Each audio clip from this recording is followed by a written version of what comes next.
અંબે માત કી શ્રાવણ મહિનો છે અને એક બાજુ ભોલાનાથની ભક્તિનું કામ આપણે બધા કરીએ છીએ, બીજી બાજુ સ્વતંત્રતાનું પર્વ એને ઉજવવાનો કાર્યક્રમ થતો હોય અને અહીંયા આજે વિકાસનું પર્વ પણ આપણે સાથે સાથે લીધું છે.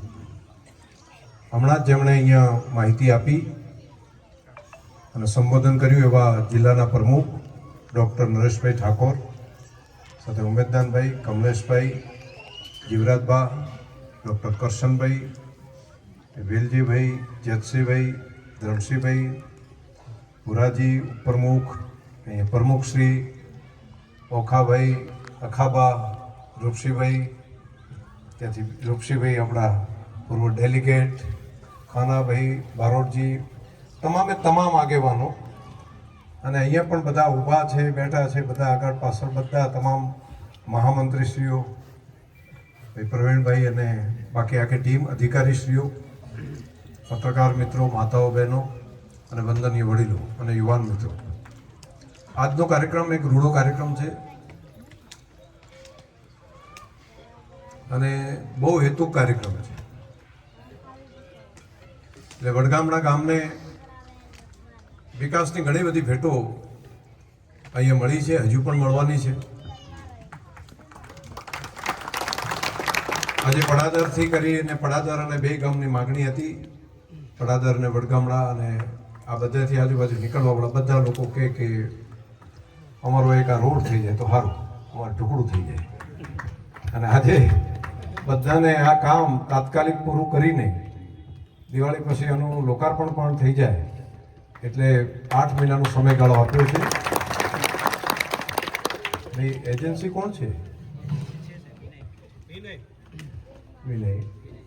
અહીંયા વડગામડા છે, પડાદર છે, મારે અહીંયા હેડવાનું છે. હો એટલે રોડ જરા એ રીતનો બને કે લાંબા સમય સુધી બધા લોકો એને જોઈને પોઝિટિવ યાદ કરે.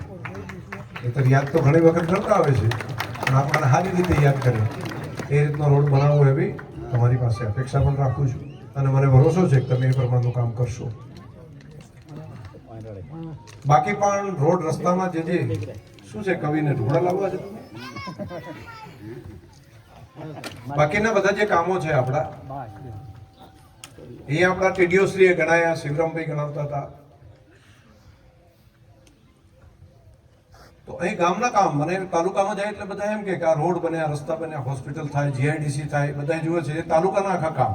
પણ દરેક ગામમાં જવું છે ત્યાં પણ આ રીતે વિકાસ. તો બધા કહે છે કે એ મોટા કામ એટલા તો થાય પણ દરેક ગામે ગામે પણ આટલા કામ છે. એટલે ઘણા તો આ વિડીયો અહીંથી જુઓ ને એટલે બધા માનતા નથી. એને આટલા બધા હોતા હશે, વળી આ ક્યાંથી લાયા? આટલા ત્યાં તાલુકામાં તો થાય, જિલ્લા સેન્ટરમાં થાય, પણ દરેક ગામમાં આટલા વિકાસના કામો થાય છે. એ રોડ માટે, પાણી માટે, રસ્તા માટે, સિંચાઈના તળાવ માટે. હા, આ થાય છે. માન્ય ભૂપેન્દ્રભાઈની સરકાર, માન્ય નરેન્દ્રભાઈની સરકાર આ બંને ઉદારતાપૂર્વક આપણા વિસ્તાર માટે, આ સેવાડાના વિસ્તાર માટે આપણને મદદ કરે છે. એટલા માટે આપણે કરીએ અને એ આપણા માટે એક વિકાસનો સમય આવ્યો છે. કેટલાક સમય એવા હોય છે કે જેની અંદર આપણે હિંમતપૂર્વક થોડી મહેનત કરી લે ને તો ભવિષ્ય બદલાતું હોય છે. અને જો આળસની અંદર કાઢી નાખીએ તો સમય તો પસાર થઈ જતો હોય છે.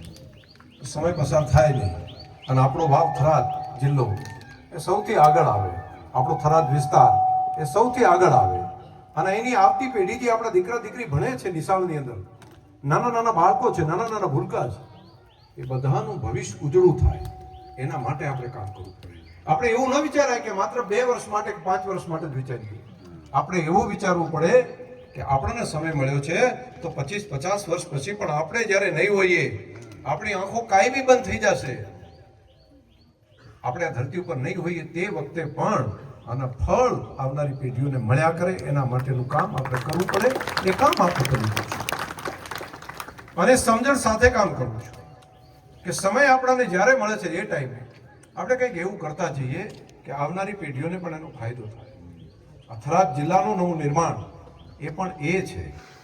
અહીંયા વડગામડાનો આ વિકાસ તમે જુઓ છો એ પણ એ છે અને હજુ એક શરૂઆત થઈ છે. હું તમને આજે અહીંયા બેઠો છું માતાજીના મંદિરમાં અને કહું છું કે વડગામડાની અંદર તમને આજે જે દેખાય છે એટલો વિકાસ પૂરતો નથી. અહીંયા હજુ એટલા મોટા પ્રમાણમાં થશે કે આજે ફોટા પાડવા હોય તો તમે પાડી લેજો. એકદમ તમને ગણતરીના સમયની અંદર એ બધું બદલાયેલું દેખાશે. તમને એ બદલાયેલું દેખાશે કે અહીંયા શિક્ષણના એવા સંકુલો હશે. અહીંયા આપણી નવી પેઢી છે તો કૃષિ માટેનું સેન્ટર તો થાય. કૃષિ એન્જિનિયરિંગ માટેનું કામ કરવું સૌથી મોટી જરૂરિયાત છે. તો કૃષિ એન્જિનિયરિંગ એટલે શું તમને બધાને કહું. કૃષિ એન્જિનિયરિંગ એક એવો વિષય છે કે આપણે પહેલા ગાડાથી ચલાવતા, ગાડાથી પછી ટ્રેક્ટર સુધી આપણે પહોંચ્યા, અને ટ્રેક્ટરથી આપણે રોટાવેટરથી બાકી હોય કે આપણે કલ્ટીથી કરીને બાકી વાવણી કરતા થયા. પરંતુ દુનિયાની અંદર એનું એન્જિનિયરિંગ એટલી હદે આગળ વધ્યું છે કે આપણે હજુ વિચારી નથી શકતા એટલું આગળ વધી ગયા છે દુનિયા. તો એમાં ઇનોવેશન કરવાનું કામ ક્યાંથી થાય? તો એનું કામ કરવાનું કામ કૃષિ એન્જિનિયરિંગ વિભાગ કરે. અને કૃષિ એન્જિનિયરિંગ માટેની કોલેજો એ જે દેશોમાં વધારે છે ત્યાં ખેડૂતને તકલીફ, માણસને મહેનત કરવાની જગ્યાએ મશીન કામ કરતું થયું છે.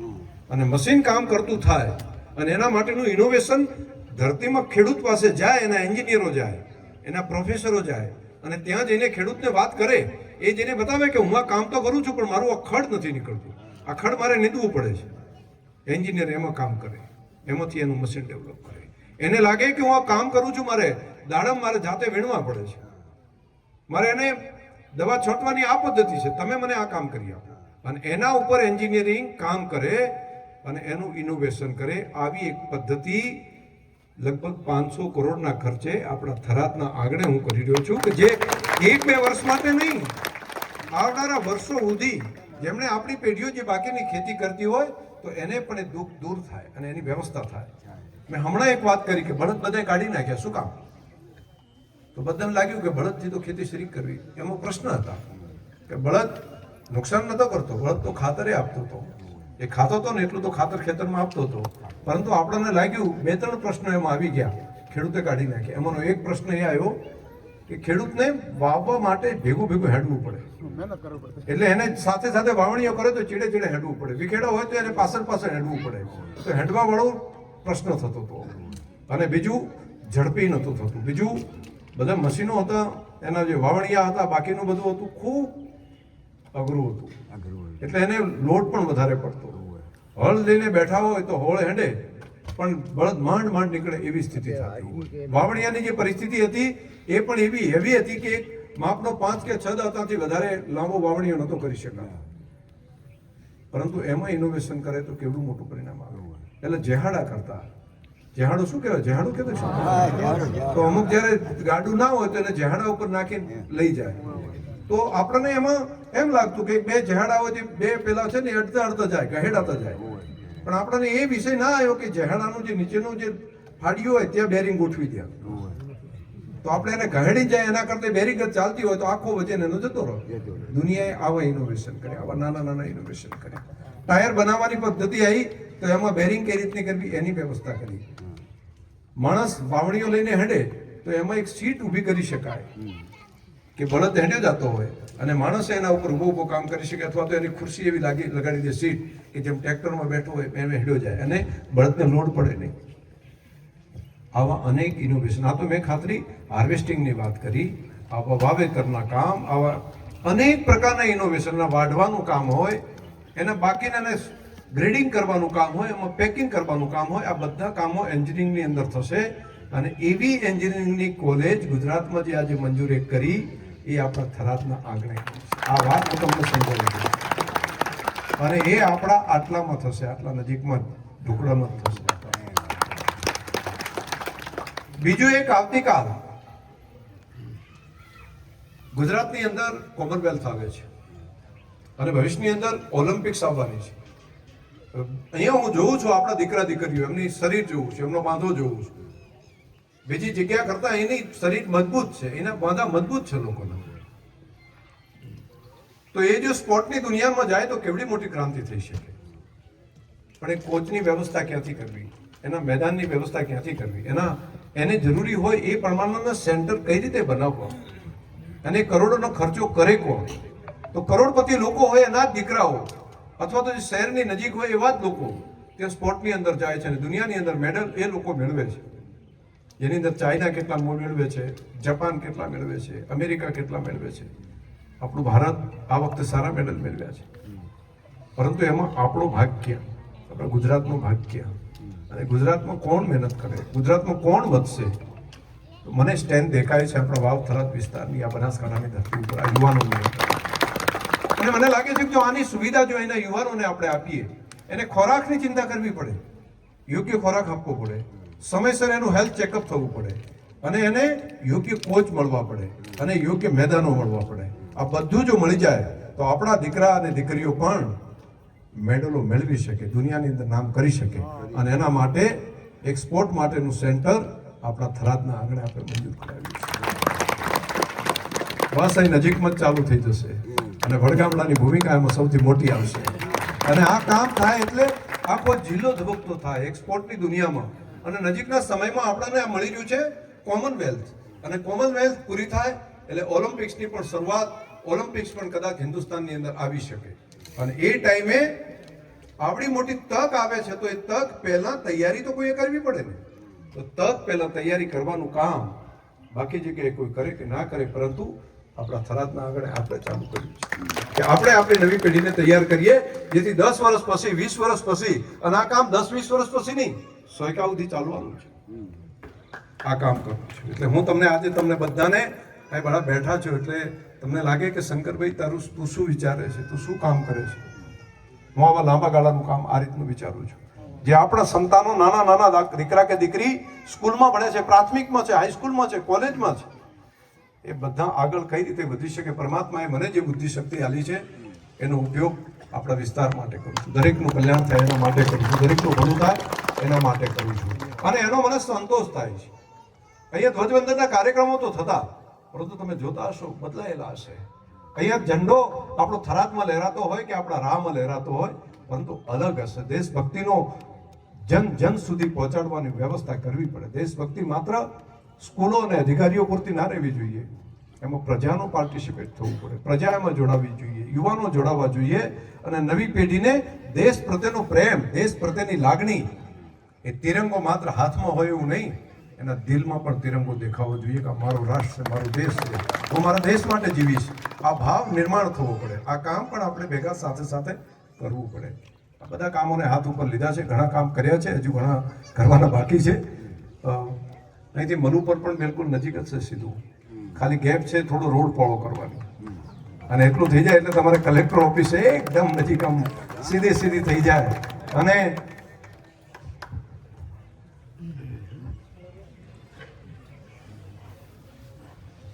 મને પ્રાંત અધિકારીશ્રીએ કીધું કે રમતગમતના સંકુલની વ્યવસ્થા કરવાનું મને કામ જે સોંપ્યું હતું એ 21 એકર જમીન અહીંયા ફાળવી દીધી છે, જાહેરાત પણ કરી દીધી છે. એટલે એ પણ અત્યારે વાત કરીએ, પણ આ મથ્યા કરું છું વગર કીધે, અને એની જાણે નથી. એટલે હું ઘણી વખત પછી જાણ નથી કરતો ને એટલે બધા પાસે સમજતા નથી, એને એમ કે બોલ કરવું પડે. તો આ જેટલું થાય છે મથ્યા કરું છું કીધા વગર, અને કામ કરીએ અને પછી કામ કરીને ભૂલી જવાનું, પરંતુ કર્યા જ કરવાનું. એક બીજું કામ જે મોટું અહીંયા, હા એ વાત સાચી, એમપી સાહેબ કહે છે મારા ધણીઓ ભૂલી જાવ છો તમે, એ વાત સાચી છે એમની વાત સાચી છે કે તમને યાદ કરાવવું પડે, એ વાત સાચી છે. એક બીજું કામ આપણા ખેડૂતો માટેનું, હું અહીંયા દાડમના બગીચા જોવા ગયો, અલગ અલગ, જ્યારે ધારાસભ્ય તરીકે બનીને મને વર્ષની અંદર ગયો તો ભીમપુરા પણ ગયો હતો, કરણપુરા પણ હતો, અહીંયા વડગામડા પણ અલગ અલગ ખેતરોમાં જોયું. બધા ખેડૂતોને મળ્યો, એમને વાત કરી, મને કે સાહેબ દાડમ તો બહુ સારા થાય છે, પણ પ્રશ્ન બે છે અમારા. મેં કહ્યું એના માટે આપણે ચર્ચા કરીએ. મેં પ્રાઇમરી સમજ્યો, હું સમજ્યા પછી મને લાગ્યું કે કેટલીક બાબતો મારા હાથમાંથી ઉપરની હતી, જેની સમજ મારી પાસે નથી. એટલે નાસિકથી અને બહારથી બે અલગ અલગ યુનિવર્સિટીના વૈજ્ઞાનિકોને બોલાવ્યા, અને આપણે મળ્યા હતા. કોને ત્યાં?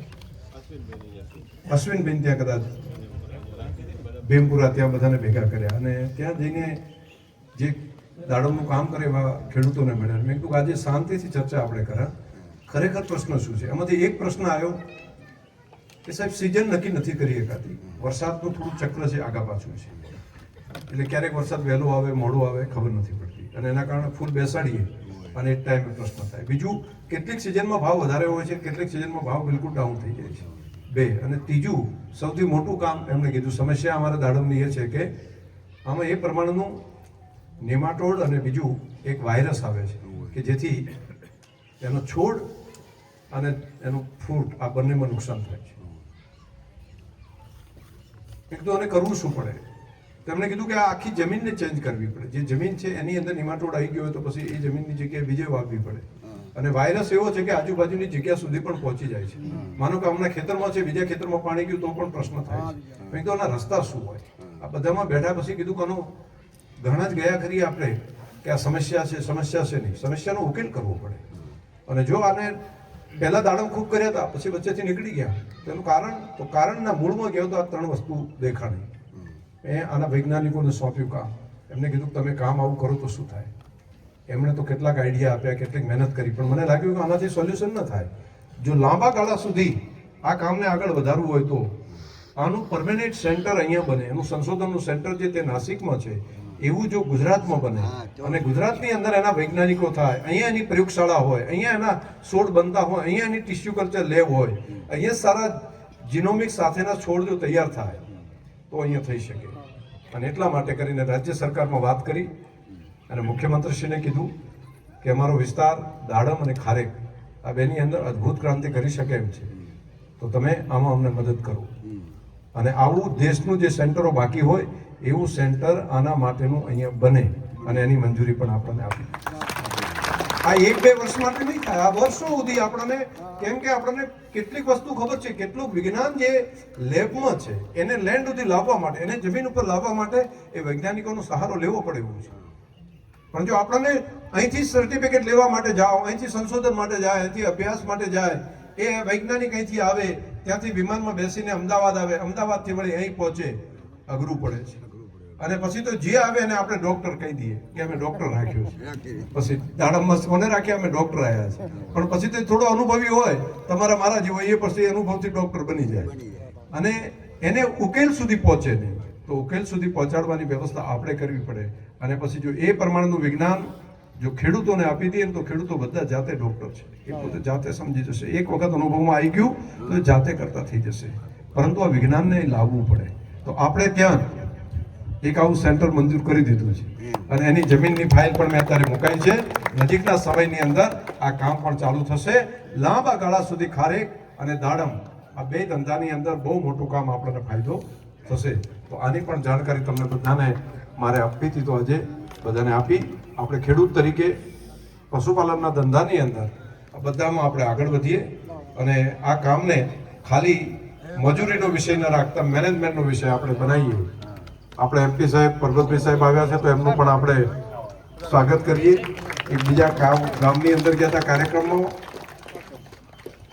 અને ત્યાંથી જઈને પણ અહીંયા પહોંચી ગયા, એટલે એમનું સ્વાગત છે. આવો આવો આવો. તો આ 3-4 વાતો મારે કરવાની હતી, તમારા બધાની વચ્ચે મૂકી બસ. એટલે તમને સારું લાગ્યું એટલે નીચે સુધી પહોંચાડજો, બધાને પહોંચાડવાનું કામ કરજો. તમારો પ્રેમ ને લાગણી છે એના કારણે કરીને હજુ વધારે કામ કરવા માટેની એક તક મળે. એક બહેનો માટે એક કામ લઈને આવ્યો છું. એક નાના ગ્રુપ બનાવીને એના માટે એક યોજના બનાવી છે મેં, સેલ્ફ હેલ્પ ગ્રુપ. અને સેલ્ફ હેલ્પ ગ્રુપમાં ડેરી અને જિલ્લા પંચાયત બંને ભેગા મળીને 10-15 બહેનોની એક ટીમ બનાવે, નાની બચત કરવાનું ચાલુ કરે. અને એમાં શરૂઆત કરવી હોય તો એ જ ટાઈમે તમારા ખાતામાં કેટલા પૈસા જમા થાય, ફરી તમે 12 મહિના ચલાવી લો તો વળી 2 લાખ રૂપિયા બીજા જમા થાય. અને એમને જે કોઈ ધંધો કરવો હોય તો એમાં પણ 50%થી વધારે સબસિડી મળી શકે એવી એક વ્યવસ્થા કરીને દરેક ગામમાં મહિલાઓનો ગ્રુપ બનાવીને.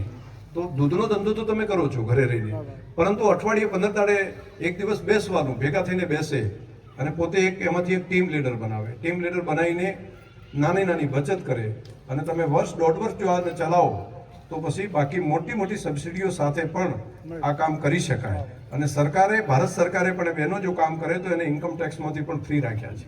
તો એનો પણ બહુ મોટો ફાયદો થાય એવું છે. આ કામ પણ જે થોડા ભણેલા ગણેલા દીકરીઓ છે આપણી, એ ટીમ બનાવે અને દૂધનો વ્યવસાય કરતા હોય તો દૂધ ભરાવતા હોય બહેનોનું પણ ગ્રુપ બનાવી શકાય. બાકીનો કોઈ કામ કરતા હોય તો એની ટીમ પણ બનાવી શકાય. અને આ કામને એક મોટા પ્રમાણમાં આપણા વિસ્તારમાં લઈને તો જેમ ખેતીની આવક એમ દૂધની આવક એવું જ આ બહેનો પોતે ત્રીજી આવક એક નવી પોતાના ઘરે રહીને કામ કરી શકે. દાખલા તરીકે હમણાં એક કામ મશરૂમ તૈયાર કરવાનું હોય છે. મશરૂમ એક નાના ઓરડામાં થાય છે. 10 બાય 10ની એક નાનકડી ઓરડી. મેં હમણાં આઈ હબ કરીને ઇન્સ્ટિટ્યૂટ છે એમાં ગયો અને કેટલાક સ્ટાર્ટઅપ વાળાને મળ્યો. એમણે તૈયાર કરીને મને આપ્યું એના સાયન્ટિસ્ટોએ કે સાહેબ આ કામને થઈ શકે, જોવે કેટલી જગ્યા. તો એક નાનો રૂમ 10 બાય 10નો કે 20 બાય 20નું એક નાનું આપણું ઢાળિયું હોય, પેક કરી દેવાનું, એક એડજસ્ટ ફેન બહાર મૂકવાનું અને ઉપર નાના જે આપણે ભેંસોને નથી ગરમીમાં રાખતા ફુવારા, એવા ફુવારા રાખવાના. બાકીને એનું બેડ તૈયાર મળે છે અને એના કલ્ચર પણ તૈયાર આવે છે. એ ડેરી તરફથી આપણે મૂકી શકીએ અને એમાંથી તૈયાર કરે તો મહિને 25-50 હજાર રૂપિયા સહેલાઈથી કમાઈ શકાય ઘરે રહીને. કલાક સવારમાં કે હાજે 1 કલાકથી વધારે ટાઈમ એમાં આપવાનો નથી. સોલારની એક પ્લેટ લગાડી દે એટલે પંખો એના હાથે ચાલ્યા કરે અને બાકીનું બધું કામ અને હાર્વેસ્ટિંગ કરવાથી બાકીનું કોઈ માથાકૂટ નથી. ખાલી હાઇજીન રાખવાનું છે, ચોખ્ખાઈ રાખવાની છે. આટલું કામ કરીએ તો મશરૂમની અંદર કેટલાક તો